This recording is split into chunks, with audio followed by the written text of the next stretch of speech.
Tayo po ba lahat ay handa na sa tunay na pagbabayan? Sino po dito ang sasamahan si Mayor Duterte? Pagawin ng Pilipinas! Sa mga kapatid natin Muslim, Assalamualaikum. Mga taga-Pampanga, magandang gabi po sa inyong lahat. Ang buong Pampanga ata nandito na po ngayon. Oh, cellphone! Opo! Saan po natin ihahatid si Mayor Duterte? Wala ka dyan! Wala siya!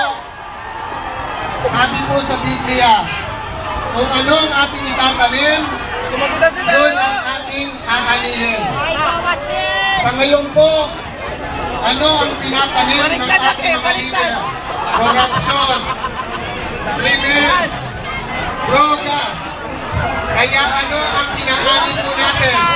Kahirapan, drug addiction, at sari-saring gulo sa ating bansa. Kaya nung sinabi po ni Mayor Duterte na hindi siya tatakbo, hindi ba nalungkot po tayo lahat? Nalungkot po tayo dahil lahat po tayo narito ay may istorya. Istorya po ng kahirapan, istorya po ng pinahirapan ng gobyerno, istorya po of helplessness. Kanina po may kumamaya sa akin sa motorcade. Sabi sa akin, Senator, salamat at tinulungan mo ang aking anak sa National Kidney Institute. Napangiti po ako dahil ang sinabi niya, salamat, natulungan mo ako. Pinulong ko sa kanya, kamusta na ang iyong anak? Ang sagot po niya, patay na ang aking anak. Nawala po ang ngiti sa aking mukha. At ang una kong naisip, bakit ang isang ordinaryong Kapampangan kailangan pang humanap ng senador?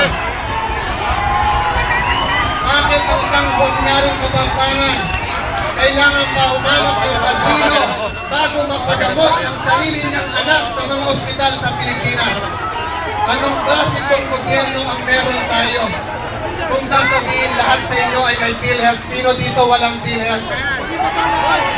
Sino sa inyo dito meron PhilHealth? Sabi ng PhilHealth, zero billing, walang singil. Sino po dito pumunta sa ospital, siningil pa rin kayo? Yan po ang gustong baguhin ni Mayor Duterte.